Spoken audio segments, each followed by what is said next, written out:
শিক্ষার্থীরা আমার শুভেচ্ছা নাও। আশা করি তোমরা ভালো আছো। আস্তে আস্তে আমরা অঙ্কের দিকে প্রবেশ করছি। আমরা হিসাবের পরিচিতিমূলক অধ্যায় বা আলোচনার ভিতরে ছিলাম। আজকে 120 পৃষ্ঠায় উদাহরণ 6 রাহাত এন্ড সন্সের ব্যবসার সাথে আমরা পরিচিত হব। এই ব্যবসার লেনদেন সম্পর্কে আলোচনা করব। আর শিক্ষার্থীরা একটু বলে রাখছি, এই বইয়ের পৃষ্ঠা 120, তোমাদের বইয়ে অঙ্ক আছে কিন্তু হয়তো 120 পৃষ্ঠা নেই। তো এই কারণে পৃষ্ঠা নাও মিলতে পারে, কিন্তু অধ্যায়ে এই রাহাত এন্ড সন্সের অঙ্কটা রয়েছে, পৃষ্ঠা ভিন্নও থাকতে পারে। তাহলে আমি বলছি, রাহাত এন্ড সন্সের ব্যবসা 2016 সালের এপ্রিল মাসে নিম্নলিখিত ঘটনাগুলো সংঘটিত হয়। তো এখন তোমরা যদি একটু অঙ্কটা দেখো কষ্ট করে, ভালো হয়। তো অঙ্কটা আমি তোমাদেরকে একটু দেখাচ্ছি, অনেকের বইতে পাইতে একটু দেরি হতে পারে। দেখো, রাহাত এন্ড সন্সের ব্যবসা 2016 সালের, দেখো কারো কোনো সমস্যা হচ্ছে কি না। রাহাত এন্ড সন্স পূর্ণাঙ্গ অঙ্কটাই একটু দেখে নিলা তোমরা। যাই হোক, এপ্রিলের 2 তারিখে কম্পিউটার ক্রয় 5,20,000 টাকা। এপ্রিলের 7 তারিখে আসবাবপত্র মেরামত 300 টাকা। এপ্রিলের 17 তারিখে দোকান ভাড়া পরিশোধ 17,000 টাকা। এপ্রিলের 22 তারিখে প্রদেয় হিসাব পরিশোধ 3,000 টাকা। এপ্রিল 26 তারিখ 10% সঞ্চয়পত্র ক্রয় 33,000 টাকা। এপ্রিলের 30 তারিখ বেতন প্রদান 6,000 টাকা। এখানে আমাদের করণীয় কত রয়েছে? 26 তারিখ ও 30 এপ্রিলের লেনদেন দ্বারা হিসাব সমীকরণে প্রভাব দেখাও। তা হিসাব সমীকরণের প্রভাব তোমাদের কাছে তো নতুন, হয়তো বা 9, 10 তোমরা করেছো। এরপরেও একটু বিস্তারিত তোমাদের জানতে হবে, দেখতে হবে। হিসাব সমীকরণ নিয়ে আমি কয়েকটা ক্লাসে দেব তোমাদেরকে। তোমাদের ভালো করে বুঝতে হবে। প্রথমে আমার ঘর কাটতে হবে। এটা করণীয় ক।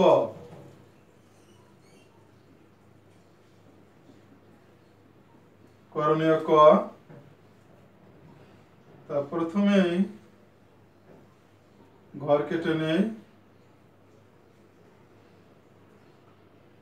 এটাকে আমরা সমান চিহ্নের জন্য বরাদ্দ রাখলাম। এটাকে রাখলাম তারিখের জন্য, আর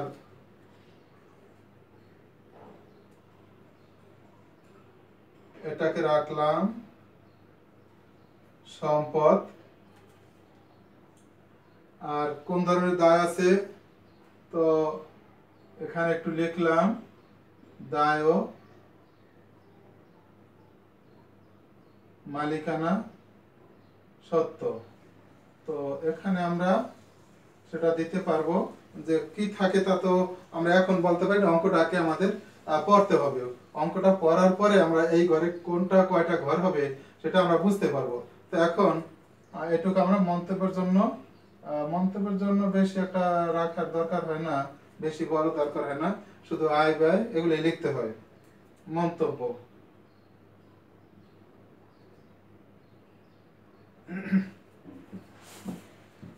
তো এখন আমাদের 26 ও 30 তারিখে, 30 এপ্রিল লেনদেনটার কথা বলা হয়েছে। 26 ও 30 তারিখের সমীকরণ।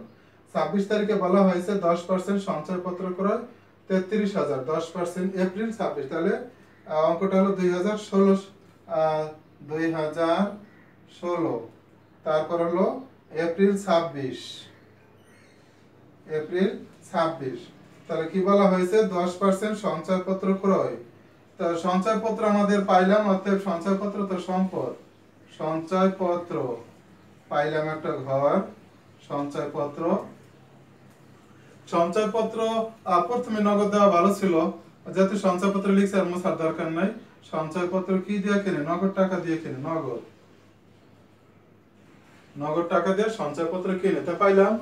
আর নগদ টাকা কমছে, সঞ্চয়পত্র বা সম্পদ বাড়ছে। দুইটা ঘর পেলাম। অর্থাৎ লেনদেনগুলি পরেই আমাদের ঘরটা তৈরি করতে হবে। বেতন প্রদান ৬০০০ টাকা। তাহলে বেতন প্রদান করলে বেতন তো ব্যয় বুঝায়, ব্যয় বুঝালে মালিকানা সত্ত্ব হ্রাস পাবে। এই যে মূলধন, এখানে যদি আয় থাকে যোগ হয়, ব্যয় থাকলে বিয়োগ হয়, উত্তোলনটাও বিয়োগ হয়। এই যে মূলধন। তাহলে আমাদের যেহেতু ২৬ ও ৩০ তারিখের লেনদেনের সমীকরণের প্রভাব চেয়েছে, অতএব আমাদের আর বাড়তি কোনো সুযোগ নেই। তাহলে ১২ তারিখে 10% সঞ্চয়পত্র ক্রয় করা হয়েছে ৩৩,০০০। সঞ্চয়পত্র ক্রয় করা হয়েছে এই যে ৩৩,০০০ টাকার সঞ্চয়পত্র নগদ টাকা দিয়ে ক্রয় করা হয়েছে। তাহলে এটা যদি আমাদের জাবেদা করি, তাহলে জাবেদাটা কি হয়? সঞ্চয়পত্র ডেবিট আর নগদান হিসাব ক্রেডিট, অর্থাৎ নগদ টাকা কমছে। তোমরা প্রথমেই যখন লিখবা এই সমীকরণের বিভিন্ন জায়গায় স্থানান্তর করবে, তখন মনে মনে জাবেদাটা করে নিলে সুবিধা হবে। সঞ্চয়পত্র ডেবিট অর্থাৎ প্লাসের সঞ্চয়পত্র ৩৩,০০০, বায়াসের সঞ্চয়পত্র, আর নগদ টাকা হ্রাস পেয়েছে, সে কারণে বন্ধনীতে রাখলাম। তো দেখো এই যে সমীকরণ অর্থাৎ সমান, উভয় সাইড সমান, তাহলে এখানে ৩৩,০০০ প্লাসের আবার ৩৩,০০০ মাইনাসের, তাহলে কি উভয়টা জিরো হয়ে গেল।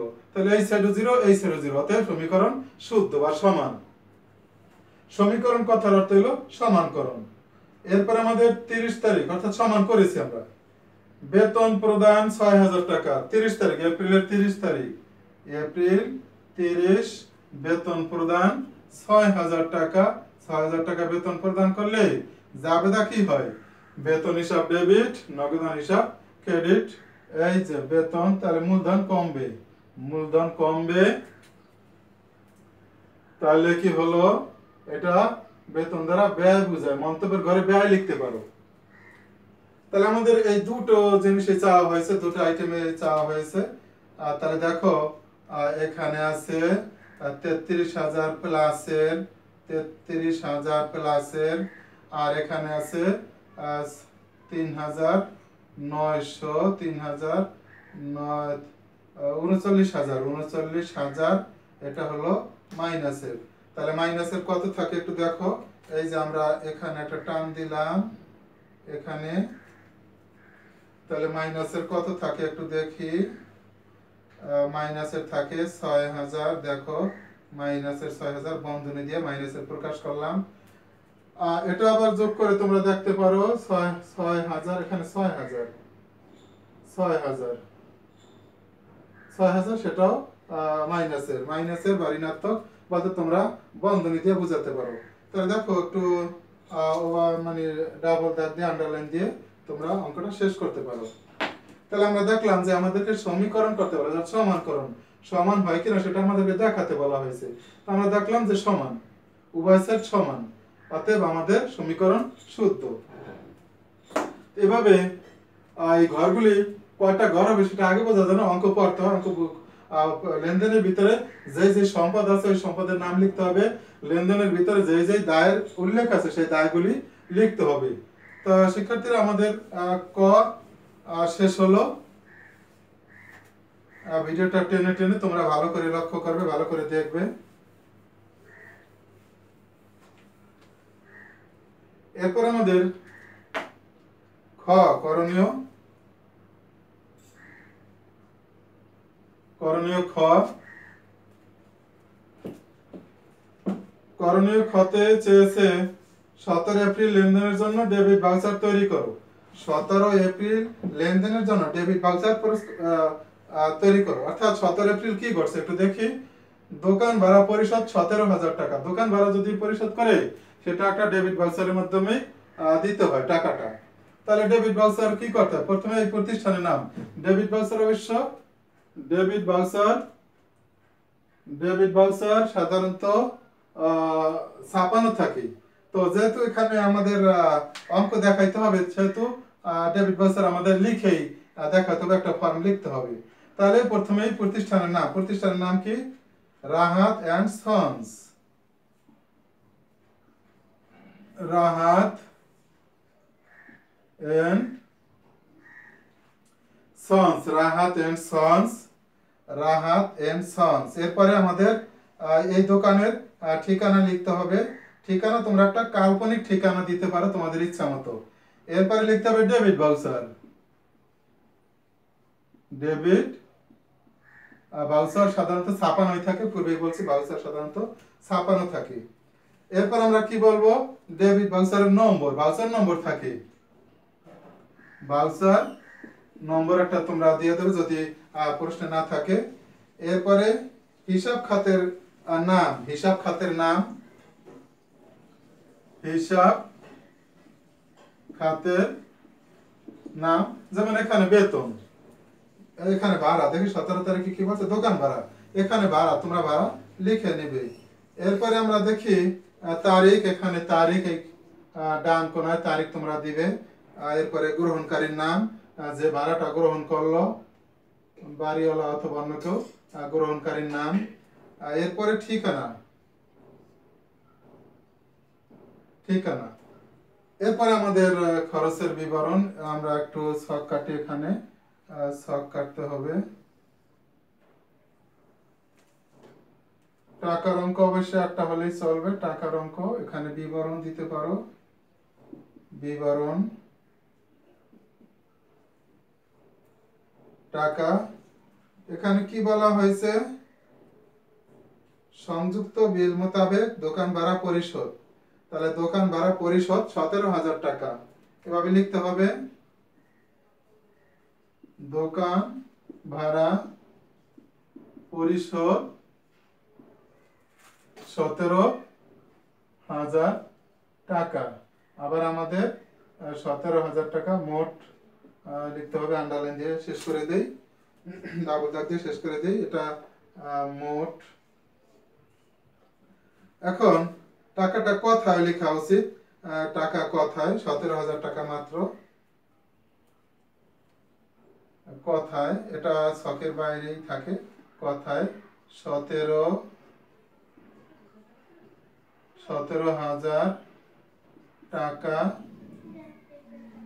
এই ছকের বাইরে থাকে, একটা ছক থাকে, টাকা বিবরণের ঘরের বাইরে থাকে কথায় যেটা।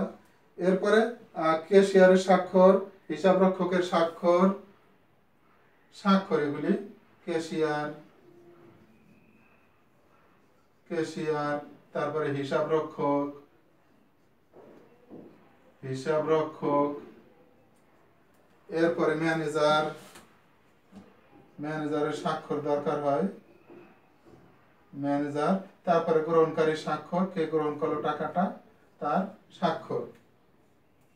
শিক্ষার্থীরা এভাবে আমাদের ডেবিট ভাউচার প্রস্তুত করতে হবে। ডেবিট ভাউচার কিন্তু আমাদের গুরুত্বপূর্ণ, জানা দরকার ডেবিট ভাউচার কিভাবে প্রস্তুত করতে হয়। আমরা সেটা এতক্ষণ আলোচনা করলাম। বারবার তোমাদের এটা ভাউচার লিখে তোমাদের রপ্ত করতে হবে। আশা করি ডেবিট ভাউচার সম্পর্কে তোমরা বুঝতে পারছো। ডেবিট ভাউচার সম্পর্কে আবার একটু কথা বলছি। ডেবিট ভাউচার সাধারণত খরচের ভাউচার, অর্থাৎ খরচ সংক্রান্ত ব্যাপার বা বিষয় এখানে লিখতে হয়। যেমন তোমার 17 এপ্রিল তারিখে আছে দোকান ভাড়া পরিশোধ 17,000 টাকা, এই দোকান ভাড়া পরিশোধ 17,000 টাকা। প্রথমে প্রতিষ্ঠানের নাম, ঠিকানা, এরপরে আমি আগেই বলছি এটা ছাপানো থাকে, সাধারণত বাস্তবে ব্যবসায় প্রতিষ্ঠানটা ছাপানো থাকে, কিন্তু এখন যেহেতু তোমাকে অঙ্কের মাধ্যমে দেখাতে হবে করে, সেহেতু তোমাকে নিজেকে লিখতে হবে ডেবিট ভাউচার, খরচের ভাউচার। ভাউচার নম্বর লিখতে হবে, হিসাব খাতের নাম লিখতে হবে, এরপর বিবরণী ঘরে কিভাবে তুমি পরিশোধ করলে টাকাটা সেটা দিতে হবে, এরপর গ্রহণকারীর নাম, ঠিকানা। এরপরে টাকাটা কথায় লিখতে হবে, ক্যাশিয়ার, হিসাব রক্ষক, ম্যানেজার, এদের স্বাক্ষর এবং গ্রহণকারীরও স্বাক্ষর দরকার হবে। শিক্ষার্থীরা তোমরা ভালো থাকো, সুস্থ থাকো, আর নিয়মিত প্র্যাকটিস করো। আশা করি তোমরা সফল হবে যদি নিয়মিত প্র্যাকটিস করো। আর এই করোনাকালীন সময় অবশ্যই কিন্তু তোমাদের সাবধান থাকতে হবে, অর্থাৎ ঘন ঘন হাত সাবান দিয়ে ধৌত করতে হবে। আর অবশ্যই তোমরা বাহিরে যাওয়ার চেষ্টা করবে না, যদি বাহিরে যেতেই হয় তো মাস্ক পরিধান করবে এবং ঘন ঘন হ্যান্ড স্যানিটাইজার ব্যবহার করবে, অথবা কোনো লিকুইড সাবান থাকলে সেগুলি ব্যবহার করে ঘন ঘন হাত পরিষ্কার করবে। ভালো থাকো, সুস্থ থাকো, আল্লাহ হাফেজ।